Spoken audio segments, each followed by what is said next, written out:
हमने अभाज्य संख्या एवं भाज्य संख्या के बारे में बात किए हैं। आज जो है हम स्व अभाज्य संख्या एवं जुड़वा अभाज्य संख्या के बारे में बात करेंगे और अच्छा से अच्छा समझाने की कोशिश करेंगे।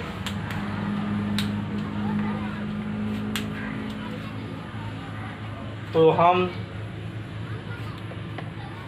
इस पर चर्चा करेंगे कि स्व अभाज्य संख्या किसे कहते हैं, क्योंकि भाज्य और अभाज्य संख्या के बारे में तो हम पहले वाले वीडियो में समझ चुके हैं।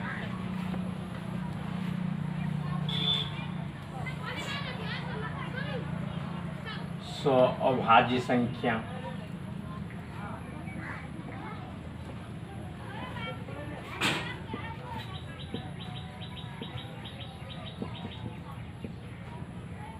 स्व अभाज्य संख्या किसे कहते हैं?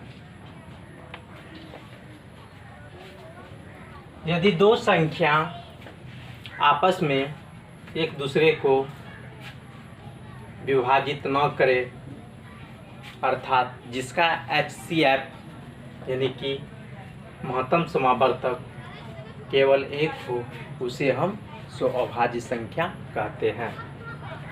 स्व अभाज्य संख्या किसे कहते हैं? यानी कि दो संख्या आपस में एक दूसरे के क्या नहीं करना चाहिए, विभाजित नहीं करना चाहिए, और जिसका HCF कितना होना चाहिए, केवल एक होना चाहिए, उसे हम क्या कहते हैं? स्व अभाज्य संख्या कहते हैं। यदि दो संख्याएं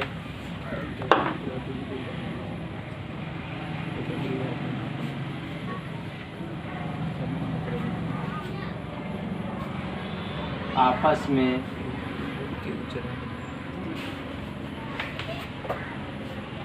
एक दूसरे को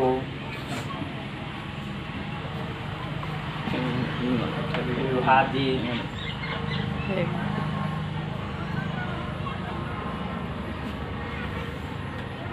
नहीं करता हो,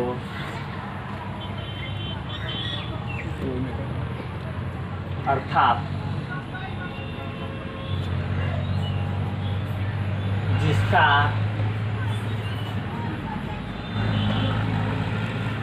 HCF बराबर एक हो, उसे हम स्व अभाज्य संख्या कहते हैं।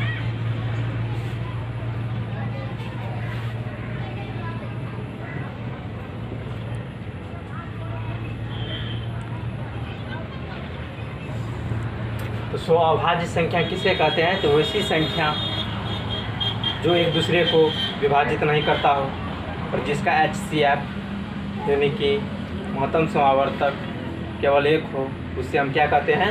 स्व अभाज्य संख्या कहते हैं। जैसे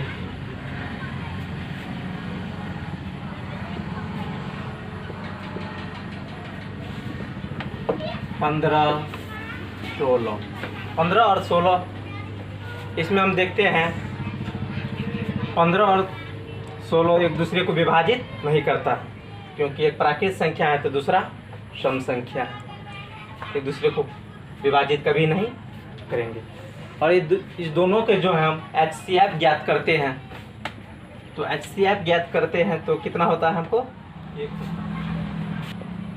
जैसे 15 और 16, तो 15 और 16 एक दूसरे को कभी विभाजित नहीं करेंगे। जैसे 15 और 16 का HCF हम ज्ञात करते हैं तो कितना होता है? एक होता है। तो हम गुणनखंड विधि से HCF ज्ञात करके हम बताते हैं। जैसे 15 का अभाज्य गुणनखंड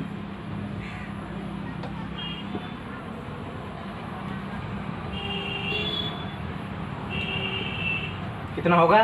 1, 3, 5, 15 स्वयं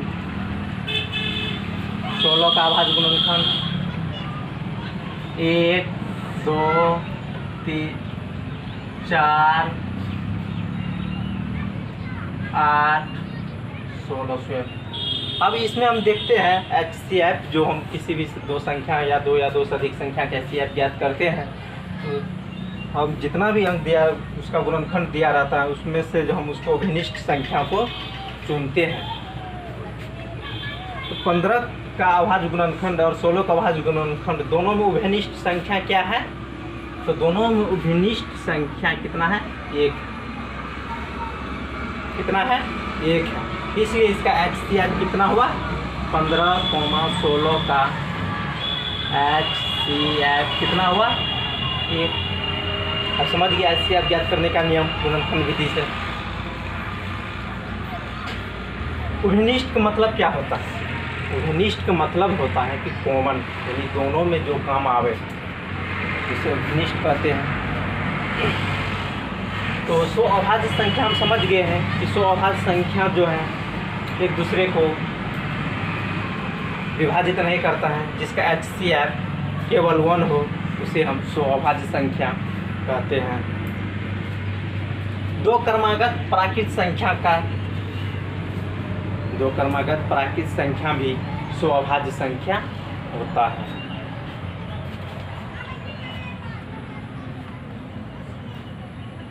दो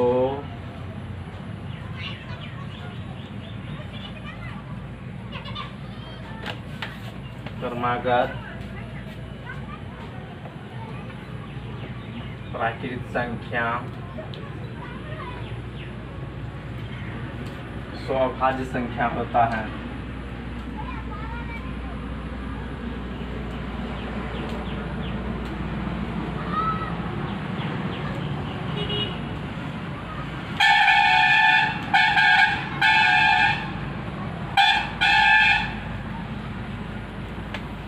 दो क्रमागत प्राकृत संख्या क्या होता है? 100 अभाज्य संख्या होता है। जैसे क्रमागत का मतलब हुआ है कि सीरियली जैसे हम 2 लेंगे तो 2 के अगले 3 लेंगे, या 8 लेंगे तो 8 के बाद 9 लेंगे, या 12 लेंगे तो 12 के बाद 13 लेंगे।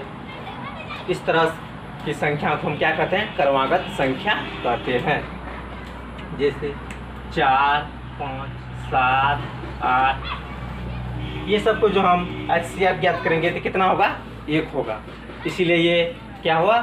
100 अभाज्य संख्या हुआ। तो 100 अभाज्य संख्या समझ गए हैं। अब हम समझेंगे जुड़वा अभाज्य संख्या किसे कहते हैं।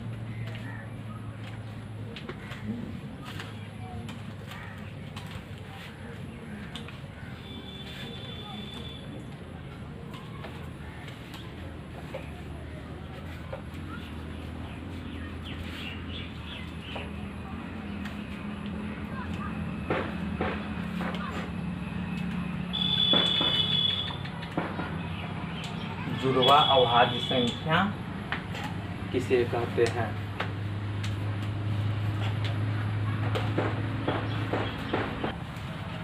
तो जुड़वा अभाज्य संख्या किसे कहते हैं? तो वैसी दो अभाज्य संख्याएं जिनके बीच का अंतर केवल 2 हो उसे हम जुड़वा अभाज्य संख्या कहते हैं। वैसे 2 अभाज्य संख्याएं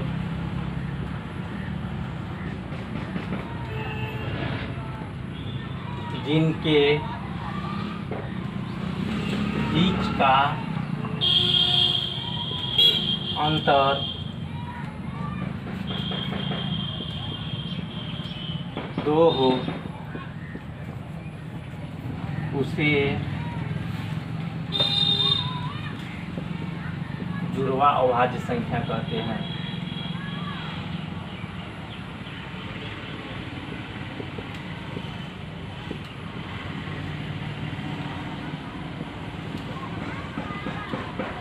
जुड़वा अभाज्य संख्या कहते हैं, यानी कि 2 अभाज्य संख्या हमको लेना है और दोनों के बीच के अंतर कितना होना चाहिए? सिर्फ 2 होना चाहिए। जैसे 11 13।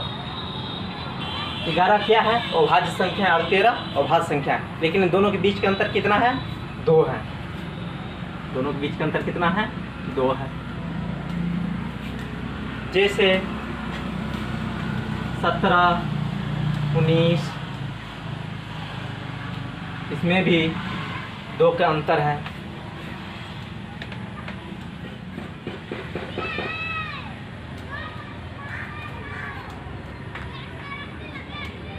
तेरह, 17 हम ये नहीं ले सकते हैं, क्योंकि 13 और 17 के बीच के अंतर 2 नहीं है, ज़्यादा है, इसलिए यह नहीं हुआ। तो समझ गए हैं कि जुड़वा अभाज्य संख्या किसे कहते हैं। अब जो है हम बताएंगे कि क्या 100 अभाज्य संख्या जुड़वा अभाज्य संख्या हो सकता है और जुड़वा अभाज्य संख्या 100 अभाज्य संख्या हो सकता है। इसके बारे में चर्चा करेंगे। लोगों को मेरा वीडियो अच्छा लगे तो सब्सक्राइब करें, लाइक करें। धन्यवाद।